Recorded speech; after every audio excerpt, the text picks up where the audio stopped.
Yes, honey, I'm getting these Thanksgiving greens together, everybody.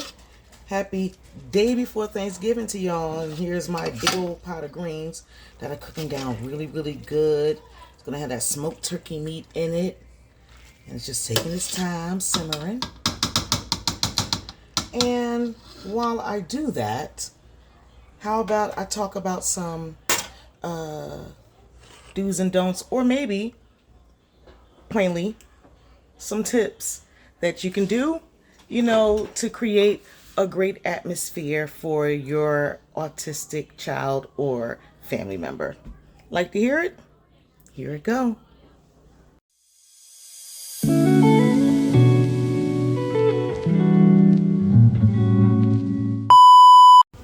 Good Thanksgiving Eve to my wonderful parents and caregivers of those wonderfully neurodevelopmental children that we call our autistic babies. It is your neighborhood dope autism mama, Miss P, coming to you the night before Thanksgiving. Yes. And as I'm coming to you, what I'm trying to do right now is I got my collard greens going on right now. I done finished up my green beans with my smoked turkey meat. My collard greens is going. I just sat and did some rice and peas. I got a lot of stuff going on. But while I got these things going on, I wanted to take a moment and talk about some do's and don'ts. Or maybe we won't call them do's and don'ts. We'll call them tips for creating an autism-friendly Thanksgiving. Because that is something that is needed. Moms, dads, caregivers, have you ever been in a situation where you're taking your children, for Thanksgiving, or even inside your home while you're cooking and cleaning and you got everything going on for Thanksgiving and people come over and a whole lot of stuff is going on? Well, these are things that I picked up on over the last quite a few years that I have been an autism mama.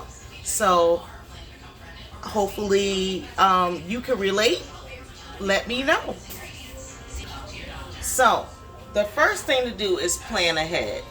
Planning ahead means just making sure that everything that needs to be done as far as getting the kids prepped and ready to go to Thanksgiving dinner, whether it's inside of your home or someone else's home, is solid, because you want to make sure that your children are going to have a great time. But if any other things happen, you already got it in the bag. That's what it is. So plan ahead. Second thing is create a quiet space. So let's say the kids are overwhelmed with everything that's going on around them. What you want to do is get a space in either your home or outside of your home if you're going to someone else's house, and see if you can get a little space where they don't have to deal with all the hustle and bustle of the holiday if it's too overwhelming for them. If it's loud noises, people watching football games, music, anything, create a quiet space so that they can go back and retreat into themselves, but in a way better functioning environment. That would be the best thing to do. The next thing would be to bring familiar items, like things that they play with on a regular basis, things that they deal with. Like my son, he loves drawing, so if we were ever to step out to go out to eat at someone else's home, I would have his sketchbook and his pencils and everything ready so that he can do something, that makes him feel comfortable and at home. As well as my daughter, whatever it is that she needs, because it's a lot of things, a lot of different things that she does and deals with. She loves string. She loves playing with strings and all the colorful string. So I would bring colorful string because it's familiar to her, so that she has something to do while all the hubbub of Thanksgiving is going on. So the next thing is managing sensory triggers. Y'all already know where I'm going at with this. Basically, if it's a whole lot of stuff going on, let's say it's too loud and you know your children, your child cannot deal with all the noise, you got to manage it the way that you can. So if he uses noise canceling headphones in the house and you're going out to go eat at someplace else and you know it's going to be loud, bring the noise canceling headphones with you. Even inside of your own home while everything is going on. I know that tomorrow is going to be big and major. I'm going to make sure his noise canceling headphones are up to par. I'm going to make sure that they are very juiced up so that if he needs them, he has them. So, the next thing would be, listen, with all the cooking that you guys do, well, I can't speak for y'all, but I know for me, I do all the cooking for Thanksgiving for my family. And when it comes to all the cooking, I know full well that my children don't eat every single thing that's in the house. Serenity has gotten really good with eating almost everything Mama makes. Riley, however, still has that sensory sensitive issue with certain things that he eats. So guess who's going to be making hot dogs as well as a whole pizza tomorrow? Me. Why? Because it will help them be able to get through the holiday better if he has the foods that he likes to eat. I can't starve my child, so I'm going to make sure he has what it is that I know that he will eat. It's going to be a long day into a long evening. I'm going to make sure you got that pizza. I'm going to make sure you got them hot dogs and those french fries. Trust. Another thing is to ensure that your children take breaks. So we all want to, immortalize the day with pictures and fun and this, that, and the third. Good thing to do is when the kids get tired of wanting to take pictures, don't stress them out by making them take more pictures. The kids are done and they want to go to sleep, take a nap, let them take a nap. Why? Because it might have been an overwhelming day for them. Like the whole situation of the holiday could have been just so overwhelming. And if they look at you and say, Mommy, I want to go to sleep, or Daddy, I want to go to sleep, or Auntie or Uncle, whatever, honor it. They have had enough. They are done. They are tired, let me tell you. And listen, not for nothing, I'm going to make sure I take a nap too, because I know I'm going to be tired. So, of me as a non neurodevelopmental, person, needs a nap in between all this stuff. Can you just imagine what your kids that have the neurodevelopmental delays are going through? Imagine it. It's a lot on them. It takes a lot out of them. Give them a break. Last thing is dress comfortably.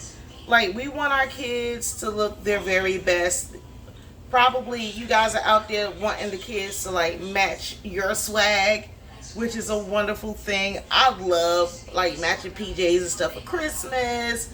I love for us to get dressed up and have on, that good Sunday best.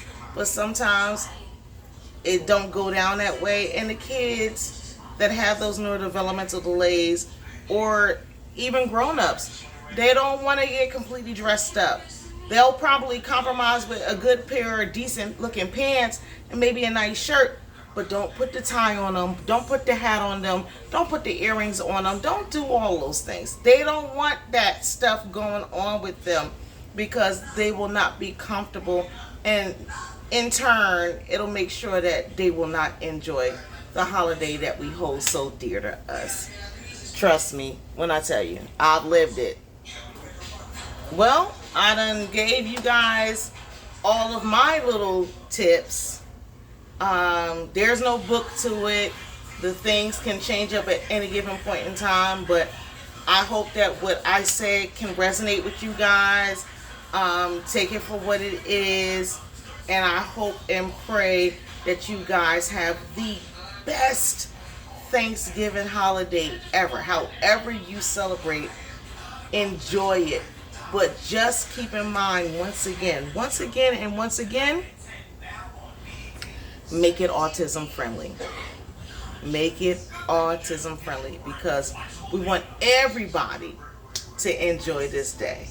You know, I just want to go out saying that I am thankful for all of you. I'm thankful for, first and foremost, my Lord and Savior Jesus Christ, who has ensured that I could be home this year, because last year, after having a mini stroke, I was in the hospital from September to October, and then in rehab from October to the end of November, like straight up to the November 30th.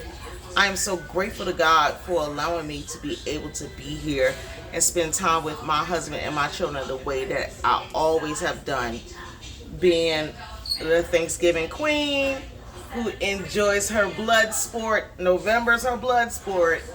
And I thank God for all of you. I am very, very thankful for all of you that have tuned in to watch, hear me out, listen. Thank you guys for subscribing. I pray for even more subscriptions, that everybody understands that, you know, I might not be the girl that does this, that, the third, and, you know, lock into this piece or that piece.